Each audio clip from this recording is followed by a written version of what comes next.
कभी कभार हम मुश्किल हालात से गुजरते हैं जिनसे निकलना हमें नामुमकिन लगता है। ऐसे मुश्किल वक्त में जब हमारा दिल बेचैन होता है, जब हर दरवाजा हमारे लिए बंद होता चला जाता है, चाहे हमारा दिल, दिमाग और पूरा वजूद तक रास्ता तलाश करे लेकिन बेसुध होता है। कुछ वक्त बाद हम रास्ता तलाश करने से भी थक जाते हैं, सोचने तक की हिम्मत नहीं रहती, बस गिर कर बैठ जाते हैं। ऐसे लम्हात में दिल चाहता है कि काश कोई जादुई छड़ी होती जिससे सब ठीक हो जाता, और जब हम अगली सुबह जागते तो सब हालात, हर कोई हमारी मर्जी के मुताबिक हो जाता। दरहकीकत हमारे पास इससे भी जदीद जादुई छड़ी है। वो क्या है? इबादत, दुआ। मगर ये जादुई छड़ी जरा से मुख्तलिफ है। ये फौरन वो नहीं देती जो हमें चाहिए होता है, बल्कि ये हमें वो देती है जो हमारे हक में बेहतर होता है। सवाल ये जहन में आता है, फिर हमारी दुआएं क्यों कबूल नहीं होती? यकीनन हमारी तमाम दुआएं इस तरह से कबूल नहीं होती जिस तरह से हम चाहते हैं, और दरहकीकत ये एक नेमत है। जब हम दुआ करते हैं तो हम बहुत कुछ मांगते हैं जो इब्तिदा में हमें अच्छा लगता है लेकिन मुस्तकबिल में हमें परेशानी में डाल सकता है। जरा इस तरह से भी सोचिए, शायद आपकी दुआ कबूल ना होने की वजह ये हो कि आप दुरुस्त तरीके से दुआ नहीं कर रहे। ऐसा हो सकता है कि कुछ कमी रह जाती हो, शायद दुआ को मौसर बनाने के कुछ तरीके हों मगर आप उनको जाने बगैर ही दुआएं मांग रहे हो। अगर ऐसी कोई खास दुआ है और कोई उसे जानता है तो वो अल्लाह के पैगंबर ही होंगे, है ना? जी हाँ, ऐसी दुआएं मौजूद हैं। हम आपको दो ऐसी दुआएं बताएंगे जो अल्लाह जरूर कबूल फरमाता है। क्या यही तो हिकमत नहीं कि लोगों की हिदायत के लिए पैगंबर भेजे गए? अल्लाह सुब्हान व तआला हमें अपने रसूल के जरिए बताता है कि उसके बंदे कैसे होने चाहिए, वो किस तरह दुआ करें कि उनकी दुआ ज्यादा कबूल हो। हमें उन्हीं पैगंबर से सीखना है कि दुआ कैसे करनी है और कैसे दिल की बेकरारी खत्म करनी है। अगर आपको यकीन हो कि आपकी दुआ जरूर कबूल होगी तो आप अल्लाह से क्या मांगेंगे? बस एक दुआ जरा सोचें।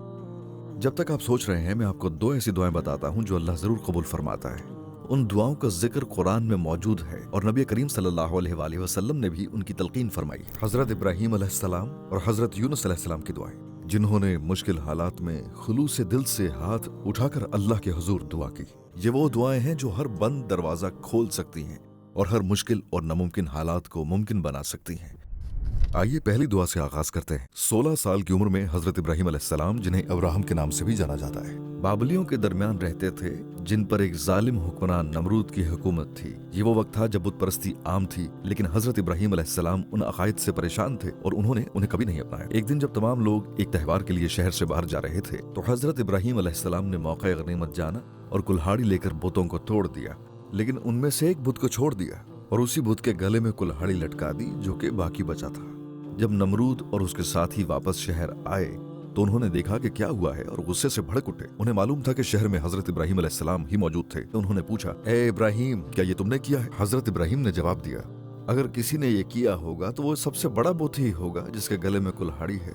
यही बुत कह रहा था, ये लोग इन छोटे छोटे बुतों की इबादत क्यों करते हैं जब मैं यहाँ मौजूद हूँ? इसी से पूछो। हजरत इब्राहीम ने कहा। ये सुनकर लोग हैरान हो गए और एतराफ किया कि ये बुत बेजान है और ये तो बोलने की सलाहियत भी नहीं रखते। हजरत इब्राहीम अलैहिस्सलाम ने उस वक्त एक ऐसा जुमला कहा जो तौहीद का ऐलान करता था। इब्राहीम अलैहिस्सलाम ने फरमाया, क्या तुम अल्लाह को छोड़कर ऐसी हस्तियों की इबादत करते हो जो ना तुम्हें फायदा पहुंचा सकती हैं और ना नुकसान? इस वाक़े के बाद हालात मजीद अबतर हो गए। नमरूद और उसके साथियों का गुस्सा हजरत इब्राहीम अलैहिस्सलाम पर बढ़ गया। नमरूद ने यह हुक्म दिया कि इब्राहीम अलैहिस्सलाम को जिंदा जला दिया जाए ताकि इस मौत को इबरत का निशान बनाया जाए और ये साबित हो कि यह कोई मामूली मौत नहीं थी। नमरूद के सिपाहियों ने आग जलाई जो 3 दिन और 3 रातें भड़कती रही। कुफार कहने लगे, जो हमारे माबूदों को तोड़ेगा हम उसे सजा देंगे, मगर उनके लिए एक मसला था। वो आग के करीब 30 या 40 मीटर से ज्यादा तक नहीं जा सकते थे। आग के शोले आसमान तक बुलंद हो रहे थे। चुनांचे उन्होंने एक हल निकाला और फैसला किया कि इब्राहीम अलैहिस्सलाम को दूर से जंगों में इस्तेमाल होने वाली मंजनीक के जरिए फेंका जाए। क्या आप सोच सकते हैं, हजरत इब्राहीम अलैहिस्सलाम के सामने एक जबरदस्त आग दहक रही है और वो मंजनीक पर फेंके जाने के मुंतजिर हैं। ऐसे लम्हे में जब हजरत इब्राहीम अलैहिस्सलाम का कोई मददगार न था, हजरत जिब्राईल अलैहिस्सलाम हाजिर हुए और कहा, ए इब्राहीम, क्या मैं तुम्हारी मदद करूं? इब्राहीम अलैहिस्सलाम ने जवाब दिया, ए जिब्राईल, क्या अल्लाह मुझे देख रहा है? हाँ। क्या अल्लाह मेरी सुन रहा है? फरमाया, हाँ। क्या अल्लाह मेरे हाल से बाखबर है? हाँ, वो सब जानता है। तो फिर अगर अल्लाह चाहेगा तो खुद मेरी मदद करेगा। न मुझे तुम्हारी मदद दरकार है न किसी और की। मैंने अपने आप को उस रब के सुपुर्द कर दिया है। उन्होंने जवाब दिया। उसी लम्हे उन्होंने एक दुआ की जो उनके दिल की गहराइयों से निकलकर उनके लबों पर आ गई थी। हस्बुनल्लाहु व निअमल वकील, यानी हमारे लिए अल्लाह ही काफी है और वही बेहतरीन कारसाज है। ये अल्फाज इंतहाई खुलूस से कहे गए थे और ये दुआ तारीख में हमेशा याद रखी जाएगी, दुनिया में भी और आखिरत में भी। फिर हजरत इब्राहीम अलैहिस्सलाम को मंजनीक के जरिए उस आग में फेंक दिया गया, मगर अल्लाह जो आग का भी मालिक है, उसने आग को यह हुक्म दिया, ए आग, ठंडी हो जा और इब्राहिम अलैहिस्सलाम के लिए सलामती बन जा। अल्लाह के हुक्म से मौजज़ाना तौर पर आग ने हजरत इब्राहिम को कोई नुकसान न पहुंचाया। उन्हें यकीन था कि असबाब में कोई असर नहीं, बल्कि नतीजा सिर्फ अल्लाह के हुक्म से आता है, और वो जानते थे कि अल्लाह के सिवा कोई माबूद नहीं। पहली दो में से एक दुआ पढ़ते हुए हस्बुनल्लाहु व निअमल वकील, यानी यकीन का हर दरवाजा खुल जाता है। हमें इसी यकीन के साथ हाथ उठाने चाहिए भाइयों। जब हम ये दुआ पढ़ें तो दिल से ये सोचे कि अल्लाह मेरे लिए तू ही काफी है। अगर सारी दुनिया भी मेरा साथ छोड़ दे तो भी मुझे कोई परवाह नहीं, क्योंकि मैं तेरे रास्ते पर हूँ। अल्लाह हमारे लिए काफी है और वही बेहतरीन कारसाज है। हजरत अबू हुरैरा से रिवायत है कि हमारे नबी करीम ने फरमाया, तो हस्बुनल्लाहु व निअमल वकील पढ़ो जब तुम किसी बड़ी आजमाइश या मुसीबत में पढ़ो। ये दुआ कुरान में भी आई है। आयत नंबर 173 सूरह अल इमरान। ये आयत नबी करीम के सहाबा कराम के बारे में नाजिल हुई। लोगों ने उनसे कहा कि तुम्हारे मुकाबले के लिए एक बड़ा लश्कर जमा हो रहा है, सो उनसे डरो। तो उनका ईमान और ज्यादा हुआ और वो ये कहने लगे, हमें अल्लाह काफी है और वही बेहतरीन कारसाज है। देखिए, मैं दुश्मनों से न डरने वाली बात समझता हूँ, लेकिन ये कैसा ईमान है कि इस खबर ने उनके ईमान को और बढ़ा दिया। जब कोई बुरी या खौफनाक खबर मिलती है तो आपका ईमान जाहिर हो जाता है, आपकी हिम्मत बढ़ जाती है। चाहे दुश्मन कितने ही ज्यादा क्यों ना हो, अल्लाह हमारे लिए काफी है। हम जो ये अल्फाज पढ़ रहे हैं, हो सकता है हमारे सामने तलवारों वाले दुश्मन ना हो, लेकिन हमारे और दुश्मन भी है ना। शैतान और बुरे लोग दिन रात कोशिश कर रहे हैं कि हमें हिदायत से भटका दें। बीमारियां, मुश्किलात और बुरी खबरें हमें आजमाने के लिए मौजूद है। ऐसे वक्त में हमें कौन से अल्फाज कहने हैं जो हमारे ईमान को मजबूत करें? हस्बुनल्लाहु व निअमल वकील, अल्लाह हमारे लिए काफी है। हमने ऐसी ताकत पर भरोसा किया है कि चाहे कुछ लोग दुनिया को आग का गोला बना दें, ये हमारे लिए कोई अहमियत नहीं रखता। ये वो पहली दुआ है जो हमें याद करनी चाहिए मेरे भाई। हस्बुनल्लाहु व निअमल वकील। एक और दूसरी दुआ भी है, वो कौन सी है? हजरत यूनुस अलैहिस्सलाम, जिन्हें जूना भी कहा जाता है, इराक में मौसल के इलाके में निनवा नामी शहर में रहते थे। वो सालों तक तबलीग करते रहे, लेकिन लोग उन पर ईमान न लाए, और हजरत यूनुस अलैहिस्सलाम ने गुस्से में अल्लाह के हुक्म का इंतजार किए बगैर अपनी कौम को छोड़ दिया। वो एक कश्ती में सवार हुए और रवाना हो गए। चूंकि उन्होंने अल्लाह के हुक्म के बगैर ही अपनी कौम छोड़ी, अल्लाह की आजमाइश उन पर आन पड़ी। वो कश्ती जिसमें वो थे तूफान में फंस गई और हिचकोले खाने लगी। बारिश और तूफान की शिद्दत से कश्ती इधर उधर डोलने लगी। कश्ती में सवार लोगों ने सोचा कि उनके दरमियान कोई न कोई ऐसा शख्स है जिससे जान छुड़ा लेना ही उनके बचाव का जरिया होगा, लेकिन वो शख्स कौन था, उन्हें कैसे पता चले? उन्होंने कुरानदाजी का फैसला किया और कुर्रा हजरत यूनुस अलैहिस्सलाम के नाम निकला। चुनाचे कश्ती वालों ने उन्हें समंदर में फेंक दिया। हजरत यूनुस अलैहिस्सलाम तूफानी समंदर में थे और एक बड़ी मछली ने उन्हें निगल लिया। वो ऐसी हालत में पहुंच गए जहां तमाम ज़ाहिरी असबाब बेमानी हो गए। कोई भी ज़ाहिरी वसीला उन्हें बचा नहीं सकता था। तमाम असबाब उनके खिलाफ हो चुके थे। एक अंधेरी रात जब वो बिल्कुल तन्हा और बेबस थे, उन्हें एहसास हुआ कि ये सब उनके साथ क्यों हुआ। अपनी बेबसी के आलम में अपनी गलती का इदराक करते हुए हजरत यूनुस अलैहिस्सलाम ने अपने रब को पुकारा और वो दूसरी दुआ पढ़ी जिसका हमने जिक्र किया था, ला इलाहा इल्ला अंता सुब्हानका इन्नी कुन्तु मिनज़ ज़ालिमीन। तेरे सिवा कोई माबूद नहीं, तू पाक है, बेशक मैं ही जालिमों में से था। नबी करीम सल्लल्लाहु अलैहि वसल्लम की इस दुआ के बारे में हदीस मुबारक यूं है, बेशक कोई भी मुसलमान जब भी इस दुआ के जरिए दुआ करता है तो अल्लाह उसकी दुआ कबूल फरमाता है। जानते हैं ये दुआ इतनी ताकतवर क्यों है? क्योंकि इसमें एतराफ है, जिसमें बंदा अपनी गलती को तस्लीम करता है और बेबसी के आलम में मदद मांगता है। हाँ, अगर कोई अपनी गलती का एतराफ करे तो वो बख्शिश के काबिल हो जाता है, वगरना हम हाथ उठाकर मांगते हैं बगैर अपने नफ्स को तोड़े, बगैर अपनी गलती को समझे, बगैर कोई सबक सीखे।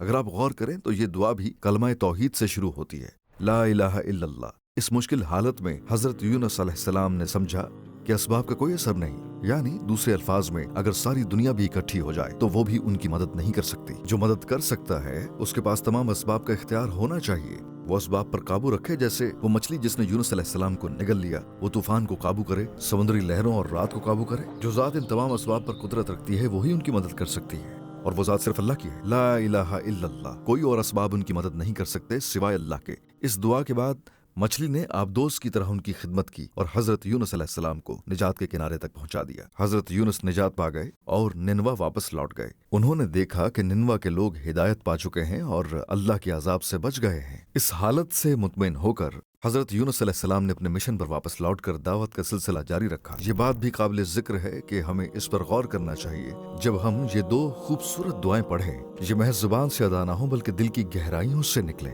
शऊर और एहसास के साथ, अपनी बेबसी को महसूस करते हुए, अपनी गलतियों को जानते हुए, ये सब कुछ जानते हुए कि हमारी मदद असबाब नहीं करेंगे बल्कि वो करेगा जिसने असबाब पैदा किए हैं। ला इलाहा इल्लल्लाह। जब हम कहते हैं ए अल्लाह, मैं दुआ करता हूँ कि मेरी हाजात को पूरा करने वाला तेरे सिवा कोई नहीं, तू ही मेरी मदद कर सकता है। असबाब तो महज पर्दा है, तू ही वाहिद जात है जो मेरी दुआ को कबूल करने वाला है। और हमें दुआ शऊर के साथ मांगनी चाहिए, ऐसी दुआएं कबूलियत के करीब तर होती हैं इंशाअल्लाह। कुछ लोग हो सकते हैं जो ये सोचते हैं कि अगरचे मैं ये दुआएं मांगता हूँ लेकिन कोई तब्दीली नहीं आती। सबसे पहले दुआ कोई जादुई अल्फाज नहीं है जो सिर्फ जुबान से निकलते हैं। जब ये दिल से, जज्बे से, इखलास के साथ निकलते हैं, जब हम इनके मानी को महसूस करते हैं जो ऊपर जिक्र किया गया है, तो ये ताकतवर दुआ बन जाती है। ताहम जरूरी नहीं कि आपकी ख्वाहिशात भी इसी तरीके से पूरी हो।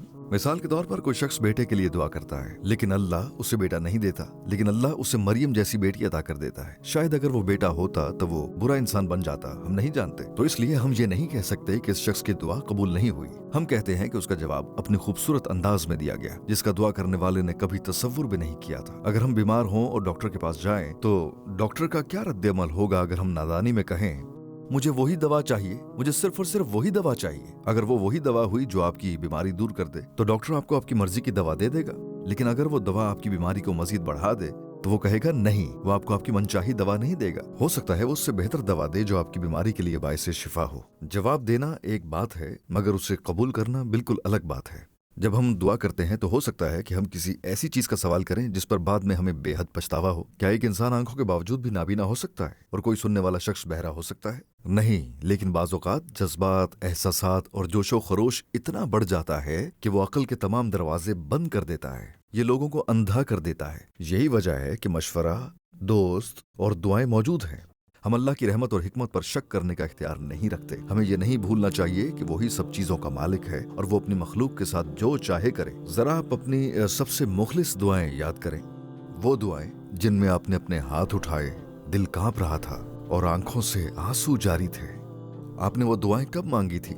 जिस वक्त आप सबसे ज्यादा मुश्किल में थे, है ना? क्योंकि जब अल्लाह हमें झंझोड़ता है तब जाकर हम होश में आते हैं, तब जाकर हम लोग अपनी झूठी जन्नतों से जागते हैं। मेरे पास एक खुशखबरी है, एक आयत है, ए नबी, आपके रब ने ना आपको छोड़ा और ना ही आपसे नाराज हुआ। अब इस आयत के बाद ये वो जुमला है जो एक मुसलमान को कहना चाहिए, समयना व अताना, जिसका मतलब है हमने सुना और इताअत की, बगैर हिसाब किताब के, बगैर अगर मगर के, बगैर किसी सौदेबाजी के। भाइयों और बहनों, हमें अल्लाह से सौदेबाजी नहीं करनी चाहिए। ए अल्लाह, अगर ये हो जाए तो मैं नमाज पढ़ना शुरू कर दूंगा, अगर इम्तिहान में कामयाब हो गई तो हिजाब पहन लूंगी। ये जुमले गोया अल्लाह के साथ शर्त लगाने के मुतरादिफ है। ये तो ऐसे ही जैसे हम कोई सौदा कर रहे हो, हालांकि अल्लाह को हमारी कोई जरूरत नहीं। ये तर्ज अमल ताजीम और बंदगी के आदाब के सरासर खिलाफ है। तो लिहाजा हमें ऐसी सोच से बचना चाहिए और ये कहना चाहिए, ए अल्लाह, क्या आपने ये हुक्म दिया तो बस बात खत्म, इसमें कोई सौदेबाजी नहीं। नमाज पढ़ो, मैंने नमाज शुरू कर दी। शराब छोड़ दो, बस मैंने छोड़ दी। समयना व अताना, हमने सुना और इताअत की। हमें कहना चाहिए, ए अल्लाह, आप हमेशा रहम करने वाले और हिकमत वाले हैं, मैं इंसानों के बजाय आपकी इताअत करूंगा। जब मैंने जाना कि आसमान में सितारों की तादाद रेत के जर्रों से भी ज्यादा है तो ये जानकर मुझे खौफ भी महसूस हुआ और खुशी भी हुई कि मेरे दिल में ऐसे अजीम रब पर ईमान है। ये कायनात इतनी वसी है कि जब भी मैं इसे तसव्वुर में लाने की कोशिश करता हूँ नाकाम हो जाता हूँ। और इस बेकरां कायनात में एक नीला सैयारा है और इस सैयारे पर मैं और आप मौजूद हैं, वो भी चींटी जितने छोटे से। अल्लाह जो हर शय पर कुदरत रखता है, जब हम दुआ मांगते हैं तो हमारे दिल की आवाज सुनता है। वो जो पूरी कायनात का खालिक है, हमें मुखातिब बनाता है। तुम जब चाहो दुआ कर सकते हो, कोई वक्त मुकर्रर करने की जरूरत नहीं, किसी खास इजाजत की हाजत नहीं। हमारा ऐसा रब है जिसके पास हम जब चाहे जा सकते हैं। तो फिर इस जमीन पर जीने का फायदा ही क्या अगर हमारी जिंदगी में दुआ जैसी मुलाकात ना हो, जहां हम आजिजी से हाथ फैला सके। भाइयों बहनों, ये मत भूलो कि दुनिया हमें इसलिए चाहती है कि हम मौजूद हैं, मगर अल्लाह हमें इसलिए वजूद में लाता है क्योंकि वो हमसे मोहब्बत करता है। अगर हम सारी जिंदगी इबादत में गुजार दें सिर्फ इसी एक इनायत के बदले तो भी काफी नहीं। ये सच है कि हम मुश्किल दौर से गुजर रहे हैं, हम गिरते हैं, हमारे दिल थक जाते हैं, मगर एक हदीस है जो हमारे दिल की थकन दूर कर देती है। अल्लाह के रसूल नबी करीम ने तुमसे एक बात कही थी। तकरीबन 1400 साल पहले नबी करीम सल्लल्लाहु अलैहि वसल्लम ने सहाबा से फरमाया, काश मैं अपने उन भाइयों और बहनों को देख सकता जो हौज़े कौसर पर मेरे पास आएंगे और मैं उन्हें अपने हाथों से शरबत पिलाऊंगा। काश मैं उन्हें जन्नत में दाखिल होने से पहले हौज़े कौसर से सैराब कर सकूं। ये सुनकर सहाबा ने अर्ज किया, या रसूल अल्लाह, क्या हम आपके भाई नहीं? नबी करीम ने जवाब दिया, तुम मेरे सहाबा हो, मेरे दोस्त हो, और मेरे भाई वो हैं जो मुझ पर ईमान लाएंगे हालांकि उन्होंने मुझे देखा नहीं होगा। बेशक मैंने अपने रब से दुआ की है कि वो मेरी आंखों को तुम्हारे और उन लोगों के जरिए रोशन करे जो मुझे देखे बगैर मुझ पर ईमान लाएंगे। सुबहान अल्लाह। तो भाइयों, इन दुआओं को ना भूलना। ला इलाहा इल्ला अंता सुबहानका इन्नी कुन्तु मिनज़ ज़ालिमीन, हस्बुनल्लाहु व निअमल वकील।